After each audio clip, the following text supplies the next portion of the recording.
안녕하세요. 엇박식 지내자 한유정입니다. 오늘도 한 주간 있었던 정계 이야기 한번 풀어보도록 하겠습니다. 정창 국장님 나오셨고요. 네.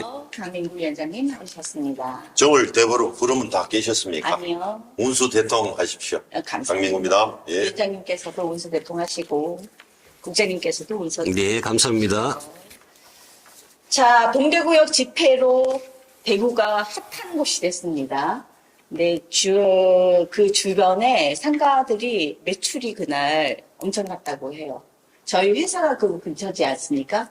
주변에 그 대표님들이 이거는 웃어야 될지 울어야 될지 모르겠다면서 여튼 쉴 시간도 없이 매출이 쫙 올랐다고 여튼 그런 소식을 전하면서 자, 전한길 강사께서 경산분이시잖아요. 이분이 보수 측에서는 난세난 영웅으로 지금 취급을 받으시면서 광주에 가시겠다고 한 걸 강기정 시작해서 어디 감히 여기를 오느냐라고 하셔서 이게 과연 민주주의의 표본 광주시랑 맞나 이런 논란이 있습니다. 어떻게 생각하세요? 이게 지금 강기정 광주시장은 뭐 과거에 국회의원 하신 분이긴 하지만 지금 현재의 직함은 행정가 아니겠습니까? 그 행정가는 정치적 의견을 표명하면 안 되는 것으로 알고 있습니다.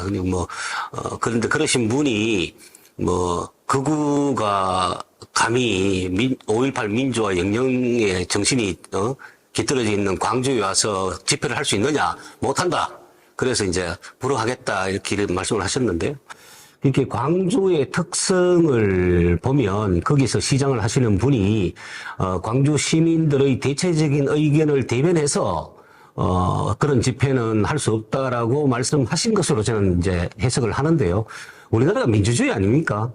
우리나라 민주주의면 대구에서도 보수의 중심이라고 하는 대구에서도 진보 성향 또 좌파 성향 여러 단체들이 집회도 하고 거리 행진도 하고 하지 않습니까? 그걸 홍준표 시장이 막진 않지 않습니까? 이게 주장은 그들의 주장이고 그 주장에 대한 판단은 국민들이 그 과도한 극우적인 주장을 하면 거기에 대한 비판 의식을 갖는 것이고 또 너무 좌파적으로 극좌적인 주장을 하게 되면 거기에 대해 또 비판적을 갖는 것이지 그것을 광주시장이 자의적으로 해석해서 극우와 극좌의 판단 기준이 도대체 뭡니까? 윤석열 대통령 탄핵을 반대하면 극우입니까? 그러면 거꾸로 탄핵을 찬성하면 그 극좌가 되는 거 아닙니까? 그렇지 않잖아요. 윤석열 대통령 탄핵을 찬성하든 반대하든 다 나름대로의 국민들이고 그 국민들이 각각의 방식으로 나라를 사랑하는 마음을 표출하는 것인데 어떤 특정 생각을 가진 어떤 세력을 우리 동네에는 안 맞으니까 오지 마라. 그런 것은 너무 좀 잘못된 게 아닌가 이렇게 생각합니다. 근데 전한길 강사께서 지금 내란 선동을 고발되셨고 또 노사모 출신이시지 않습니까? 그래서 나는 극우가 아니다 이렇게 주장을 올렸어요. 금방 정창호 국장님이 우리 고향 대구를 보수의 성지라고 했는데 동의하지 않고요. 우리 독립운동가를 가장 많이, 인구 대비 가장 많이 배출했는, 일제강점기의 진보의 성지였고, 그리고 이승만 대통령 시절에 조봉암 선생이 가장 많은 지지를 받은 도시가 대구였는데, 박정희 대통령 이후로 많이 변화돼가지고 지금 이렇게 왔는데, 그런 부분에 대해서 한번 수정을 해 주십사 하고, 보수의 성지라고 하니까, 정말 대구 시민 다 자기가 보수인 줄 착각하게 만드는 것이 언론이다 이런 생각을 수정을 좀 해주시면서 민주주의의 진보적인 성향의 도시였잖아요. 맞습니다. 예. 그냥 보수의 심장으로 고치죠. 이런 거죠. 보통 이제 국민들의 생각이 표출되는 게 선거로 보통 표출되지 않습니까? 그럼 광주가 왜 그러면 진보의 성지고 이렇게 되느냐 하면 그 선거를 해보면 민주당 지지 성향, 야당 성향의 득표율이 90% 정도 나오고. 보수의 성지는 아니고 그냥 정치인들의 표 획득을 위한 갈라치기에서 지역주의가 심화된 두 도시라고 이렇게 하는 게 적확한 것 같습니다. 그리고 또 뭐 최근에 전한길 그 공무원 시험 한국사 강사라시던데 제가 이분 이야기를 이렇게 한번 들어볼 기회가 있어요. 들어봤더만은 이분은 역사 전공도 안 했어요. 원래는 지리 전공이시던데 이분 역사를 어떻게 뒷공무니로 배웠는지 자기 마음대로 해석을 하고 자기 마음대로 소위 말해서 발언을 하고 자기 마음대로 괜찮으시겠어요? 일타가 인정을 하시던데 아니요. 내하고 부채 나도 저도 원래는 사과 가려고 그랬어요. 아버지가 상대가라 상대가. 아, 위원장님 그렇게 얘기하시면 안 되죠. 전공했다고 뭐 전공대로 다 맞습니다. 합니까? 그래서 아니 한국사 책을 즐겨 읽는 한 독자의 한 사람으로도 도저히 이해가 안 돼요. 어떤 이야기를 많이 하느냐 하면 그리고 계엄령을 계몽령이라고 하고 뭐 계엄 탄핵이 인용되면 이 한 목숨 바치겠다는 정말 뭐 뼈다귀 같은 이야기 하시고 또 근거 없는 부정선거 이야기하고 이게 역사를 가르친다면은 역사에 근거라는 이야기를 많이 해야 되는데 전혀 그렇지 않다는 것을 다시 한번 말씀드리고 그래서 한번 자세히 한번 살펴봤어요. 이 사람이 조목조목 내가 뭐가 잘못된다고 했는데 지금 이렇게 자신이 하는 게 일제 강점기 때 독립운동 한다는데 이분은 정말 잘못됐어요. 독립운동이라고 하는데 지금은 독립운동이 아니고 한 정파에 적극적으로 옹호하는데 이게 절대로 독립운동하고 비교될 수가 없다는 생각이고요. 그리고 탄핵이 인용되면은 제2의 4.19 혁명이 일어날 거다. 4.19는 이승만 정권의 독재 학생들이 일어난 운동입니다. 우리 대구에서부터 2.28 학생운동이 일어났고 그래서 마산까지 갔다가 서울 4.19에서 대통령이 하야 그냥 쉽게 말해서 자진 사퇴했는 이런 사건을 어떻게 여기에 빗대는지 도저히 이해가 안 되고요. 좁은 땅덩어리에 동서로 나눠지겠다 이랬는데 이 동서로 나눈 사람이 누굽니까? 이거는 모든 역사학자가 박정희 대통령이 초창기에 워낙 비등하게 억지로 이기다 보니까 동서 지역 갈등을 유발했다는 설이 가장 현재까지 주요하고요. 나는 굉장히 온유하지만 부조리하고 상식에 어긋나는 일은 안 한다. 이러는데 마치 난 이 이야기를 듣고 야 이분이 예술을 자칭하고 있나? 이런 생각마저 들고 2030 세대들은 집회에 무조건 나와달라. 나는 멋습니다. 여러분이 주인공이고 나는 멋습니다. 이거를 봤을 때는 이 친구 드디어 정치 맛을 들여가지고 다음 지선이든 다음 총선이든 이 공천 받으려고 이 발언을 하고 있구나 이렇게 느끼고 있어요.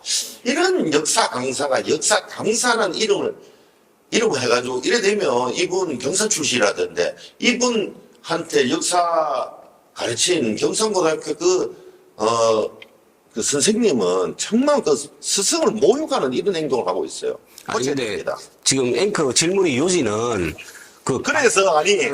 그래서 강기정 시장이 왜 막냐? 네. 이러면은 우리 1980년대 5.18의 민족의 비극이 일어났는데 여기에 대한 또 망언을 해서 광주 시민과 전 국민을 갈라치기 아니면 광주 시민 간에 갈라치기 할까 싶어서 못 오게 하는 거죠. 뻔할 뻔치 아닙니까 이거는? 근데 위원장님, 민주주의 국가에서는 누구든지 먼저 그렇게 신고를 하면 어디서 무슨 말을 할 권한이 있어요. 권한은 있어요. 대구시에서는 신천지 그 파동을 겪고도 신천지도 여기서 스타디움에서 행사를 했거든요. 예. 또 말이 많기는 많았지만. 근데 그 행정권은 신천지 행사에 대해서 그 홍준표 시장은 허락을 했잖아요. 마치 신천지가 완전 철을 지고 있는 것처럼 이야기하다가 어떨 때는 민주라는 이름을 걸고 행정령을 그렇게 발휘하고 어떨 때는 이분은 법의 잣대를 자기가 유리할 때는 자기한테 유리한 데 갖다 대고 자, 또 산초보로 또 호시장 쪽으로 빠지지 마시고. 그래서 이게 뭐 옳다는 겁니까? 그러다는 겁니까? 그걸 얘기하세요. 아니 당연히 행정권으로 광주 시민에 대해서 잘못된 분열을 일으키는 것에 대해서 당연히 안 할 수 있지 않을까 하는 생각이 듭니다. 구미 김장우 시장이 이승환 콘서트 못하게 해서 지금 시민들이 고발하지 않았나요? 아니 똑같은 상황 아닙니까, 그러면? 아니 제가 볼 때는 고발을 한다고 했지 고발하지는 않은 것 같은데. 상황이지 않습니까, 그러면은? 아니 시장이 그 정도 행정력 주민의 투표로 의해서 해놓은 사람을 할 수도 있다고 그러니까 생각해요. 여기서도 고발했듯이 여기서도 고발할 수 있다는 그런 상황인 거죠. 근데 강기정 시장이 자기 스스로 생각해서 그래 광주 시민들의 마음을 뭐 상처를 줄 수 있다고 판단해서 집회를 불허하는 것이 맞다면 그러면 앞으로도 다른 그 지자체장도 자기가 자의적으로 판단해서 그게 안전이든 뭐 어떤 이념이든 무엇이든지 판단해서 중지를 해도 된다는 거예요. 아니 안전이라든지 지금 보통 우리가 선거가 일어나면 그런 정치행위고 이거는 자기네들이 만든 무슨 세이브 코리아라는 그 행사 아닙니까? 이런 거에 대해서 행정권을 발휘해서 집행권을 발휘하겠다는데 그게 뭐가 문제가 될지 모르겠습니다. 거기에 국회의원은 또 우리 그 법을 공부하는 검찰 출신이 뭐 우리 그 정수 적당하면은 쓰레기장에 우리가 빌려주겠다 하고 이러고 있잖아요. 그러니까 광주 시민들 중에서도 박균택 의원했어요. 광주 시민들 중에서도 뭘 하는지 직접 한번 들어보자 이런 의견이 있으실 수도 있잖아요. 우리 동대구 광장에 뭐 많은 사람이 왔다고 해서 그 사람들이 다 대구 시민이라고 생각하고 있는 건 아니죠. 아니죠. 전국에서 다. 예. 그래서 저는 일단은 시장 입장에서 뭐 불허를 했든 허락을 했든 뭐 이게 논란이 되는 건 맞는데 지금 독자 여러분 이분 다 대구 시민이세요. 두 분 다. 대구 광주 시민 아닙니다. 너무 논쟁이 지금 첫 번째 질문에서 진도를 못 나가고 있습니다. 여기서는 마무리하고 나중에 결과를 한번 지켜보도록 하겠습니다. 자, 권성동 대표에 이어서 원희룡 장관까지 헌재를 지금 흔들고 있어요. 여기에 대해서 어떻게 보세요? 원칙적으로 말씀드리면 정치인들이 하지만 우리나라에서 최고의 권위를 가진 헌법기관인 헌법재판소를 뒤흔드는 그리고 그 권능을 부정하는 듯한 발언을 하는 것은 대단히 적절하지 못하고 또 국가적으로도 굉장히 불행한 일이라고 생각합니다. 그런데 그것은 그렇게 이제 헌법재판소의 권능을 비판하면 안 되고 헌법재판소의 결정을 무조건 수용해야 된다는 앞에 전제가 깔리는데요. 그렇게 되려면 헌법재판소는 그 어떤 기관보다 공정하고 투명하고 또 국민들의 신뢰를 받아야 한다는 것이 그게 전제가 되거든요.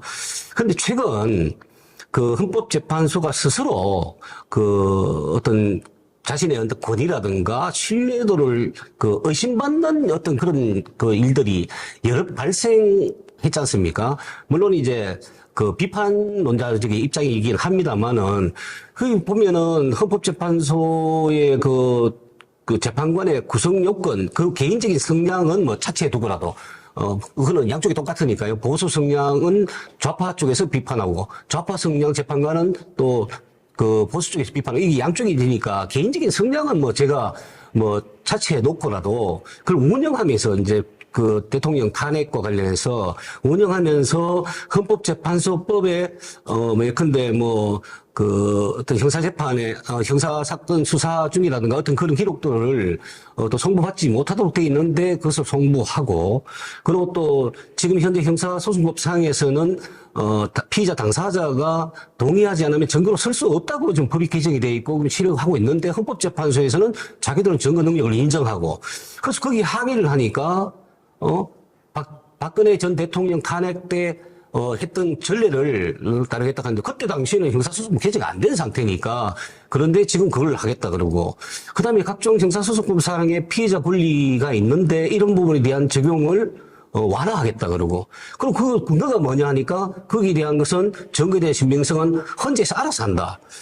이런 식. 그리고 또 탄핵을 반대하는 보수적 입장에서 봤을 때는 어떤 신문 어떤 기일을 일방적으로 지정한다든지 신문 시간을 또 일방적으로 또 정한다든지 이런 오해. 오해일 수도 있고 사실일 수도 있고 한데, 그러니까 헌재의 투명성과 어떤 공정성에 의심이 갈 만한 일들이 자꾸 생기다 보니까 헌재에 대한 신뢰도가 저하가 된다. 그래서 지금 권성동 의원이나 원희룡 전 장관이 헌재에 대해서 권능에 도전하는 어떤 발언, 그리고 또 거기에 대한 어떤 결정에 대해서 받아들이지 못하겠다고 하는 어떤 그런 발언에 대해서는 분명히 국가적으로도 불행하고 그런 일이 있어서는 안 되는 것은 맞습니다만은 현재 역시 스스로도 공정성과 투명성을 제고할 수 있는 여러 가지 어떤 노력들을 동시에 기울여야 한다 이렇게 생각합니다. 이 국장님 말씀에 지금 헌재가 합리적인 의심을 받도록 행동을 했다고 생각하시죠? 그래서 그런 여지가 있다는 것이죠. 네,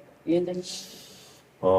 우선 헌재에 대해서 권성동 원내대표가 8년 전에 박근혜 대통령 탄핵, 당시에는 국회 탄핵 소추위원장이었어요. 박근혜를 탄핵해달라고 주장한 사람인데 당시 헌재에 와서 재판은 재판장이 하는 것이다. 이런 말도 했고요. 그런 여러 가지 주장들은 8년 전과 지금 완벽하게 180도 다른 발언만 하고 있어요. 그래서 저는 권성동은 선동을 권하는 권선동이고 이름을 바꿔야 한다고 이렇게 생각하고 있고요. 원희룡 전 장관도 드디어 장이 서니까 장돌배가 나타나듯이 나타났는데 정말 망둥어가 뛰니까 꼴뚜기도 뛰는 모습을 갖추고 있다 이렇게 생각하고요. 자꾸 헌재에 흠집이 나는 여러 가지 일들을 자꾸 발췌하는 것 같아요.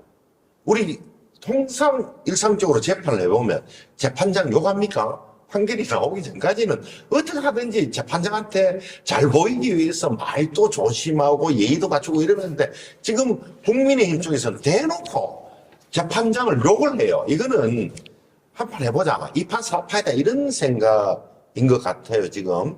국힘은 지금 계속 이런 걸 봤을 때 두 가지 이유가 있다고 생각하는데, 헌재에 여러 가지 무슨 탄핵 인용이 나왔을 때, 즉, 대통령 파면이 되는 판결이 나왔을 때, 이게 불복하겠다는 이런 거고, 두 번째는 더 큰 이유가 있다고 생각해요. 사실 지금 국힘에서는 윤석열 대통령이 중요한 것이 아니다.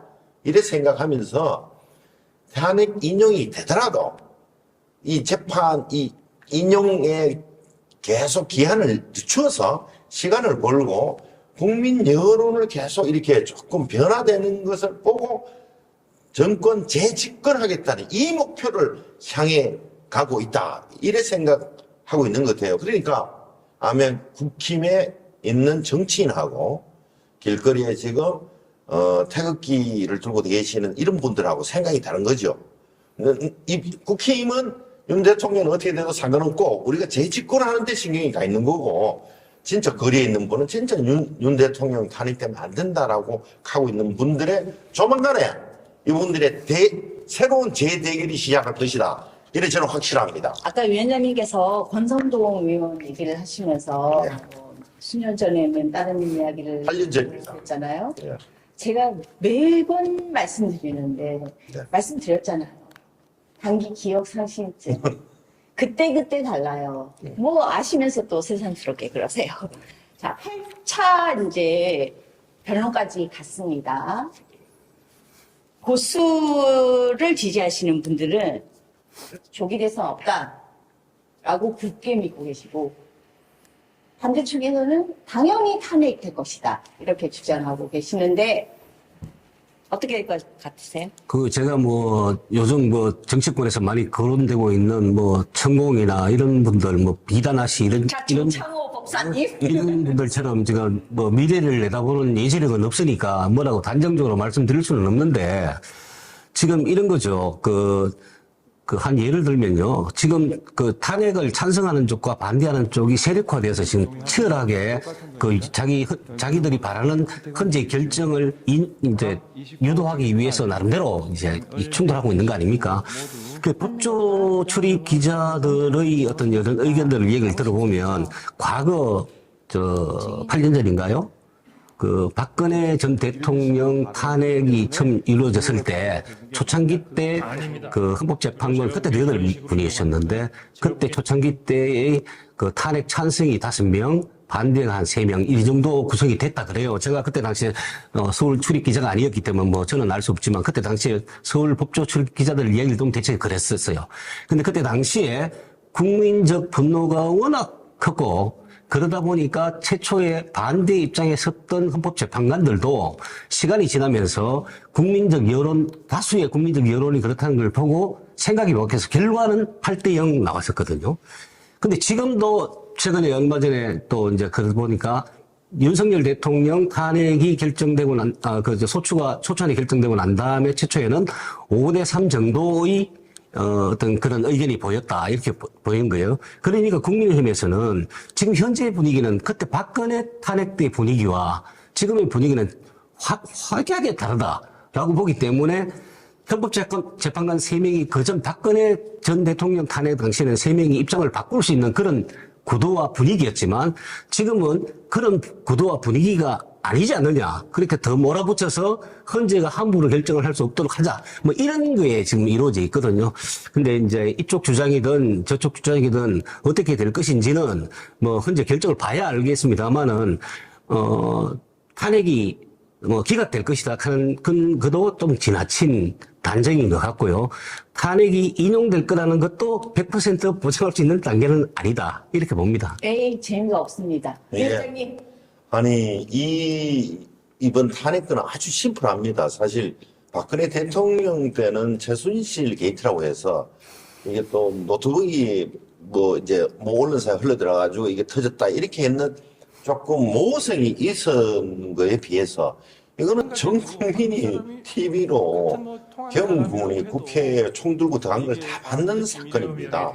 그래서 저는 당연히 탄핵 그 8차 변론기일이 끝나고 그 이후로 잡지 않았으니까 종결하고 바로 이제 심판이 곧 나올 거 3월 조선경에는 나오지 않을까 하는 예측을 해보고 있고요. 당연히 탄핵은 인용되고 1000% 2000% 된다고 생각하고 있고, 재판관들이 사람이다 보니까 여론에 신경을 안 쓸 수는 없지만 그래도 이분들은 헌법만을 공부하는 헌법 재판관들인데 어떻게 저는 다른 판단이 나올 수가 없다고 생각합니다. 예로부터 악법도 법이라고 했습니다. 헌법은 특히 민주주의 국가의 근간이지 않습니까? 그래서 이 근간을 흔드는 행위, 특히 이 재판관들을 향한 그 사생활 폭로라든지 그 협박 등 이런 것들은 좀 삼가해 주셨으면 좋겠습니다. 결과는 지켜봐야 되는 거고 그들의 몫이지 지금 여론전이 너무 심각한 수준에 이뤄갖고 우리나라를 마치 뭐 남미 국가에 막 비교할 정도로 그런 수준은 절대 아니라고 저는 보고 있고요. 그런 일은 일어나지도 생겼어도 안 된다고 지금 저는 이것이 구치소에 계신 윤 대통령이 지금 계속 이렇게 조장하고 있다고 생각해요. 영화 대사도 성공하면 혁명, 실패하면 반역 아닙니까? 라는 이 말처럼 대사도 있고 본인도 스스로 검찰 재직 시절에는 조직에 충성하지 개인에게 충성하지 않는다라고 해서 대통령까지 올라갔으면 잘못을 정말 겸허히 인정을 하고 대한민국 장래를 위해서 이 모든 것에 제대로 겸허히 받아들이겠다. 국민들께 송구하다. 이 한마디 안 하고 계속 나를 좀 믿어주시는 국민 여러분, 예, 저를 따라주세요. 이렇게 선동하고 계신 거 아닙니까? 그러면서 현재 계속 왔다 갔다 하시면서 지지자들에게 그 신호를 계속 주고 있는 것 아닙니까? 참 나쁜 대통령입니다. 근데 여튼 지금 전국이 이 지경까지 왔는데 민주당은 대체 뭐 하고 있었는지 모르겠습니다. 자, 트럼프 얘기로 넘어가 보겠습니다. 트럼프 대통령이 일본 총리를 만났고 여기다 대고 또 만약에 김정은까지 만나게 되면은 우리는 어떻게 되는 건가요? 뭐 닥쳤던 게 지붕 쳐다보는 불 구경하는 그런 사람이 되는 건가요? 어떻게 되는 건가요? 트럼프 대통령이 이제 바뀌었으니까, 우리나라를 향하는 대한 정책, 대한반도 정책, 또 우리 한반도를 둘러싸고 있는 어떤 그 사자 외교에 대한 어떤 정책들에 대한 우려는 있을 수 있습니다. 근데 너무, 미리부터 겁먹고, 미리부터 요란을 들 필요는 없다, 이렇게 생각하는데요. 트럼프 2기이긴 하지만, 미국은 전통적으로 집권하게 되면 한 6개월 정도에서 한 1년 정도는 대외 정책을 정리하고 어떤 그런 정책을 결정하는 어떤 그런 과정을 거칩니다. 지금 현재 트럼프는 비록 이기긴 하지만 그런 과정에 있고요. 다만 이제 트럼프 대통령의 어떤 과거 일기 때의 어떤 그 행동들을 보면 좀 적극적이고 또 우리나라 한반도의 그 정책 중에서는 우리나라의 이익에 좀 반하는 부분들이 좀 많았기 때문에 오히려 좀 우려를 하고 있는데요. 우리가 충분히 대비를 해야 되죠. 지금 앨리슨 후크 전 일기 트럼프 때 아시아 국장을 했던 앨리슨 후크 그 국장을 지금 국무부 정무 차관으로 지금 임명했잖아요. 그 말은 트럼프가 늘 얘기했듯이 지금도 당선되고 난 다음에도 그런 말을 했지. 김정은은 좋은 사람이다. 우리하고 나하고는 좋은 관계를 이뤘다. 그리고 김정은하고 잘 지낸 것은 세계 평화에도 도움이 된다. 이런 식으로 얘기를 하고 있으니까요. 노벨 평화상 노리고 있다. 예. 그래서 앨리슨 후크 국장을 지금 정부 차관으로 임명하고 한반도 주요 정책을 맡긴다는 것은 일기 때의 대북한 정책을 이어나가겠다는 의지의 표명이긴 한데 지금 당장 미국이 북한과의 대화를 직접적으로 할 조짐이 보이거나 또 지금까지 알려진 바로는 그런 의사도 없는 것으로 알려지고 있으니까 아직 저희들한테 시간이 많습니다. 지금 현재 우리나라는 단일화된 탑 리더가 지금 부재된 상태 아니겠습니까? 당연히 혼란이 올 수 있고 지금 대처 능력도 조금 떨어지는 것처럼 보이지만 또 뭐 어떤 지금 현재 탄핵이 결정되고 나고 또 탑 리더가 새롭게 구성되고 또 우리가 대미 정책도 빨리 마련해서 어떻게 된다면 지금처럼 뭐 요란 떨거나 이렇게 불안해하는 어떤 그런 부분들은 실현화될 가능성은 없다. 저는 그렇게 봅니다. 나라 경제 걱정하다 보니까 우리 정 국장님께서 목이 메이시는가 본데 물 한잔 하세요. 위원장님은 어떻게 생각하세요? 트럼프 대통령이 이의가 도래했지 않습니까? 저는 이 트럼프 대통령이 들어서면서 미국의 그 이미지가 좀 완벽하게 좀 변화됐다 이렇게 싶습니다. 어떻게요? 우리 20세기에만 하더라도 미국이라는 나라는 정말 세계 경찰을 자처하면서 전 세계에 자신의 돈을 써가면서 자유민주주의를 넓히기 위해서 이렇게 노력했는데 이 트럼프 대통령이 들어오면서 자국 우선주의, 미국 우선주의를 해서 모든 정책을 펴겠다 이렇게 이야기를 하고 있기도 하거든요. 그래서 이게 미국마저 달러를 찍어내는 저 미국마저 이제 자국 우선주의로 돌아섰다 이래 생각을 하는데 이걸 이제 우리로서는 옛날로 말하면 민족 자결주의인데 거기는 다문화 국가니까 이 말은 못 쓰는 것 같고요. 자, 여기서 그러면 우리 대한민국은 어떻게 해야 되냐 하면 지금 다 대통령이 직무 정지가 되어 있는데 지금 금방 말씀하신 것처럼 일본 총리도 만나고 김정은 또 만난다 하고 러시아 푸틴 대통령도 만난다 하고 조만간에 우크라이나 대통령도 만난다고 하고 이렇게 막 종횡무진 이렇게 활동을 하고 있을 때 저는 곧 좋은 점도 있을 수 있다. 우크라이나 전쟁이 휴전으로 들어갈 수도 있다라는 생각을 하고 있거든요. 그리고 김정은에 대해서도 마이 프렌드라고 이야기를 했지 않습니까? 적극적인 탑다운 방식의 어떤 협상안도 나올 수가 있다는 생각을 하고 있어요. 그런데 이때 이렇게 좋아지는 시점에 우리의 건설이나 통신, 반도체 등등 우리나라 정말 경쟁 있는 산업이 종전이나 휴전이나 김정은 대북 정책이 대북 평화가 좀 도래됐을 때 우리 기업체들이 해외로 막 뻗어나가야 되는데 우리가 지금 이게 헤드쿼터가 없다. 이게 참 아쉽고요. 이걸 위해서라도 빨리 한국 이 안의 상황이 안정돼야 된다고 생각을 하고 있고 또 다른 관세 압박이 들어올 수도 있고 여러 가지 지금 변수들이 많지 않습니까?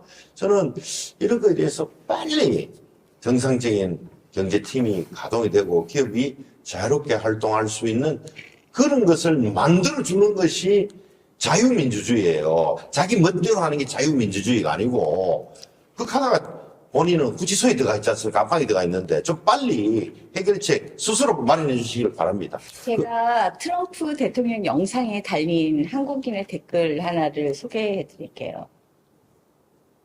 한국에는 대통령이 계엄 선포를 해서 미친 짓을 했고, 세계는 트럼프가 이렇게 미친 짓을 해도 아무 일도 일어나지 않고 있다. 라는 댓글이 달렸더라고요. 뭐, 국장님 뭐 하실 말씀 있어요? 아니, 없습니다. 아까 말씀하셨지만 관세 전쟁입니다. 네, 철강해서 전 개인적으로 포스코 홀딩스 맞습니다. 네, 주식 갖고 있는데 쫄라당 망했습니다. 네. 그래서 저희가 철강 문제도 그렇지만 더 큰 문제는 이제 자동차까지 압박이 오면은 그야말로 우리는 우방 국가였던 대통령에서 자칫하면 깡패처럼 느껴지지 않을까 싶은데요. 우리는 도대체 어떻게 준비를 해야 될까요? 미국이 가장 그 무역 적자를 보고 있는 나라 1위가 중국이고요. 2위가 멕시코입니다. 그래서 중국에 대해서는 무조건 관세 10%를 부과하겠다고 하니까 중국도 이제 덩치가 커졌지 않습니까? G2 국가가 되니까 나도 보복 관세하겠다라고 하고 있는 이런 모양새를 취하고 있고요. 옆 나라에 있는 캐나다와 멕시코에 대해 또 트럼프 행정부가 으름장을 놓고 철강이나 알루미늄에 대비해서 25% 관세를 부과하겠다라는 겁니다. 관세라는 게 뭡니까? 예전부터 못 사는 후진 국가가 잘 사는 좋은 물건이 들어오는 것을 막기 위해서 자국 산업을 보호하기 위해서 관세 정책을 펴는데 미국 스스로가 지금 전 세계 지원 국가가 관세 정책을 편다니까 참 이게 요즘 참 한국 사정도 그렇지만 미국에도 못 보는 것을 우리가 한꺼번에 다 보고 있습니다 지금. 이런 상황을 어르신들이 하시는 말씀이 있어요. 예. 있는 놈이 다 하더라. 아 적절한 비유였습니다. 네. 그래서 야 또다시 또 상호 관세에도 예고했어요. 이거는 무조건 다른 나라가 미국 제품에 대해서 관세를 매긴 만큼 나도 또다시 따라 관세하겠다. 이런 정책을 펴고 있는데 정말 심각해졌고요. 이렇게 되면 우리나라 수출 감소가 됩니다. 우리는 보존 자원이 없어서 수출로만 먹고 사는 국가인데 예를 들면 철강, 반도체, 자동차, 전자기기 등등 모든 게 막힐 거고 미국이 막히면 당연히 유럽이나 다른 대륙으로 또 찾는 데 기업의 여러 가지 비용이 들어갈 거고 그리고 또다시 이걸 피해가기 위해서는 미국 내 공장을 짓는 방법밖에 없잖아요. 그러면 삼성, SK 같은 경우도 또 공장 비용 미국 안에 하려면 또 비용이 들어가는 그런 여러 가지 정말 경제가 어려워진다는 데 있는데 또 우리는 또 중국이 또 힘들어지면 중국 시장도 감소하게 되는 마지막 어려움까지 닥칩니다. 빨리 정상화되면 이번 이시바 총리 그 회담하는 거 봤습니까? 트럼프하고 완벽히 방정치 아닙니까? 좀 말이 좀 하지마 쫙 엎드려가지고 트럼프 대통령님 우리 일본 좀 잘 봐주세요 이렇게 하잖아요. 그 사무라이 군관도 바치잖아요. 우리나라에서 뭐 그러면 바로 친일파로 매도될걸요? 그렇죠. 아니죠. 우리는 미국에 대해서 하면 우리나라는 다들 친미파들 아닙니까? 그런데 조금 슬펐던 게 이유는 유럽은 공동체가 막강하지 않습니까? 선진국들이고 하니까 뭐 그럼 우리도 뭐 미국산 제품하고 청바지 우리도 뭐 관세 빡 때릴래 이러니까 바로 트럼프가 꼬랑지 내렸지 않습니까? 근데 저희는 그런 힘이 없지 않습니까? 예, 맞습니다. 그러니까 그게 슬프다는 거죠. 이게 경제라는 것이 그 한 분야에 이게 댐을 막게 되면 거기만 물이 막히는 것이 아니거든요. 물풍선처럼 그 격가지들이 온갖 곳에서 문제를 일으키게 되는 게 이거 경제거든요. 그래서 거시경제라는 게 그래서 이제 중요한 것인데 트럼프 대통령은 아까 말씀하셨습니다만은 과거의 미국과 달리 자국우선주의 또 뭐 미국의 그 어떤 특정 지지층을 바라보고 하는 정책을 지금 경제정책도 그렇고 내놓는데요. 이게 지속 가능한가의 문제는 별개의 문제입니다. 예컨대 멕시코에 관세를 매기고, 또 뭐 불법, 체류자를 쫓아내고 이런 것이 미국의 국익이 있어야 되지 않습니까? 그런데 그렇게 함으로 인해서 결국 역으로 어떤 미국 국내에 어떤 생산 단가가 올라가서 물가가 올라가고 이런 파장이 생기거든요. 이게 관세도 마찬가지입니다. 아까 말했듯이 약자가 강자에게서 유입되는 여러 가지 어떤 그런 물량에 대해서 자국 산업을 보호하기 위해서 이제 보통 취해지는 게 이제 관세인데, 이제 우리 한국도 그런 단계는 이제 지났다. 중국도 과거에 그 국제 경제에 편입될 당시보다는 지금 세계 경제 2위가 정도로 이제 멤버급이 됐잖아요. 그게 어려운데, 근데 관세를 매김으로써 우리가 겪어야 될 어려움도 많지만, 그게 장기화됐을 경우 우리의 어려움과 마찬가지로 미국 국내의 경제에도 각종 악영향을 미치게 되어 있습니다. 그리고 또 미국이 모든 산업군을 전부 다 할 수 있는 시대는 이제 지났습니다. 실제로 뭐 반도체라든가 조선이라든가 이런 부분은 국내에서 이제 더 이상 어떻게 지속할 수 없을 정도로 그 산업 자체가 붕괴되어 있기 때문에, 특히 조선 같은 경우는 우리 한국에 손을 내밀고 있고요. 또 반도체 같은 경우는 대만의 TSMC 같은 경우가 없이는 미국이 전자산업다 돌아갈 수 없게 돼 있거든요. 그런데 거기에서 보편 관세를, 그런 물건에다 보편 관세를 때리게 되고, 상호 관세를 때리게 되고 이러면 결국 미국 국내의 물가 상승이 이루어지는 거고 생산 단가도 상승이 되는 것이기 때문에, 지속 가능하지는 않을 것이다. 다만, 이렇게 경랑치는 어떤 국제 경제 그 상황 속에서 지금 우리 경제의 어떤 정책을 결정하는 그런 그 사람들이 잘 대처하고, 또 파도가 와도 잘 대비를 하면 피해가 적지 않습니까? 지진이 발생해도 지진에 대비하는 일본 같은 경우에는 피해가 적지 않습니까? 그와 마찬가지로 트럼프식 경제 압력, 또 그 이외에도 글로벌 경제 대란에 어떤 대응할 수 있는 어떤 정책을 마련하고 대비하고 이런 것들이 이루어진다면, 지금 현재 어떤 미국에 지금 일어나고 있던 어떤 관세 압박은 우리가 충분히 슬기롭게 극복해 나갈 수 있을 것이다, 이렇게 생각합니다. 희망사항을 얘기하신 것 같고요. 트럼프 대통령이 2번이나 당선이 되고 이런 정책을 내놓는 것은 미국 자체도 위기감이 크기 때문에 이런 현상이 오는 거 아니겠습니까? 여튼 미국이 기침만 하면 우리는 폐렴이나 독감이 걸린다고 하니까 저희로서는 불안할 수밖에 없는 상황인 것 같습니다. 자, 대전에서 믿을 수 없는 일이 생겼죠. 1학년짜리 초등학생이 학교 내에서 또 학교 선생님으로부터 살해를 당하는 사건이 벌어졌습니다. 뭐 이거는 너무 믿기지가 않아서요.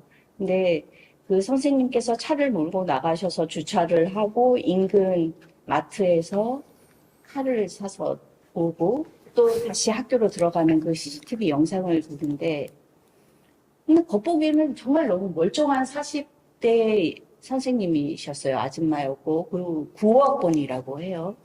그리고 본인도 뭐 수능을 치른 자식이 있다고 하시는데, 정말 일어나면 안 되는 일이고 다시는 또 생기면 안 되는 일이니까 이 문제에 대해서 저희가 조금 이야기를 나눠봐야 될 것 같아요. 이게 이런 일이 벌어지는 것이 이번에 학교에서 이제 발생했기 때문에, 초등학생을 대상으로 한 사건이었기 때문에 파장도 크고 또 언론도 뭐 지대한 관심을 가지고 합니다만, 비단 이런 일들이 학교에만 생기는 것이 아니거든요. 우리 최근에 보면 이와 유사한 사건들이 한 달에 한 달 걸러서 뭐 생긴다 할 정도로 많이 생기는 건데요. 이 의료계에서는 정신질환자라고 하기도 하지만 그 용어가 좀 어감이 나쁘기 때문에 마음이 아프니, 요즘은 이렇게 마음의 병, 이렇게, 말하기도 하는데요. 지금 그 생각외로, 정신에 대한 마음이 아프신, 마음의 병을 가지신 분들이 굉장히 많이 지금 있는 게 사실이거든요. 근데 지금 현재 인권이라든가 여러 가지 어떤 뭐 예산, 인권 이런 문제들 때문에 이분들에 대한 어떤 그 치료라든가 어떤 또 뭐 이분들에 대한 정보 제공이라든가 이런 것들이 충분히 이루어지지 않는 어떤 사회적 구도가 학교에서 발생했기 때문에 그게 초등학생에 대한 비극으로 나온 것이고, 이것이 예컨대 뭐 교회라는 게 발생하면 그 교회라는데도 그런 일이 생기면 안 되잖아요. 근데 그렇게 생길 수 있는 상황, 또 뭐 아파트 내에서도 그 몇 년 전인가 그렇잖아요. 그 마음의 병을 가진 한 젊은 청년이 아기를 아는 그 엄마로부터 아기를 웃으면서 아기를 받아서 28층인가 거기서 던져버려서 아기가 사망하는 사건. 그렇지만 그런 부분에 대해서 언제든지 생길 수 있지만 그러한 마음의 병을 가진 분에 대해서 관리가 적절하지 않았다는 것이죠. 그래서 어떤 치료라든가 또 어떤 그런 부분에 대한 그런 마음의 병이 요번에 또 학교에서도 이 사건을 바라보고 있는 부분에 보면은 교원단체 같은 경우에는 지금 선생님들이 좌절할 수밖에 없는 그런 교육 환경 때문에 우울증과 뭐 좌절감을 느끼는 선생들이 많아서 이런 마음의 병이 생기고 이런 식으로 또 바라보는 시각이 있던데요. 그건 뭐 그럴 수 있습니다. 뭐 그렇지만 비단 학교뿐만이 아니고 사회 전반에 대해서 이 마음의 병에 대한 어떤 관리, 또 마음의 병을 가지신 분들에 대한 적절한 치료, 또 거기에 대한 그 가족들에 대한 적절한 지원, 이런 것에 대한 국가적 정책이 시급히 마련돼야 그것이 학교든 뭐 종교단체든 사회든 재발되지 않거나 아니면 뭐 사람이 사는 곳이니까 뭐 완전히 차단할 수는 없다 하더라도 최소화시킬 수 있는 어떤 그런 대비를 해야 되지 않나 이렇게 생각합니다. 위원장님. 예, 참으로 가슴 아픈 일이 일어났고요. 그 돌봄 교실에 있으면서 좀 늦게 하교를 하다가 또 발생한 일이라서 돌봄 받지 못한 돌봄 교실이었다는 평도 나오고 있더라고요. 참 안타깝습니다. 이런 가장 안전해야 될 학교에서 이런 일이 일어난 것에 대해서 비통함을 느끼고 교육청이나 학교에서도 다시 한번 이런 일이 재발되지 않도록 한번 살펴볼 필요가 있고 꼭 그렇게 해주시기를 국민의 한 사람으로서 바랍니다. 저는 사실 초등학교에서 학생들을 가르쳐 본 경험이 있어요. 근데 저는 사실 생리에 안 맞더라고요. 왜 안 맞았냐면, 이게 지금 선생님들은 이 상황에서 아까 조금 언급하셨지만, 우리 환경이 이래서 부분을 지금 섣불리 얘기할 시간은 아니에요. 사실 질책을 받을 수 있기 때문에. 초등학교 선생님들이 스트레스가 몇 년 전에 기억나시죠? 자살 사건도 있었고. 학부형들이 사실 너무 좀 심한 경우가 많으세요. 갑질 아닌 갑질.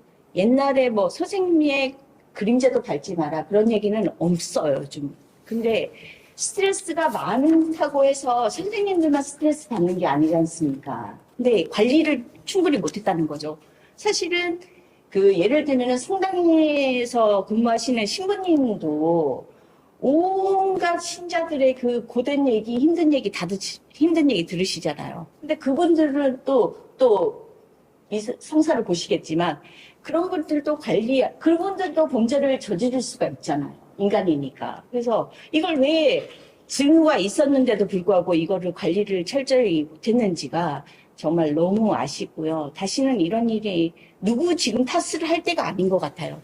정말 근본을 깨끗이 찾을 수는 없겠지만 그래도 근본을 조금 사태 파악을 좀 하셔갖고 다시는 정말 이런 일이 저희가 지금 한 명의 생명이 얼마나 중요한 국가입니까? 우리가 인구 소멸 국가인데 이런 일은 정말 일어나서는 안 될 것 같습니다.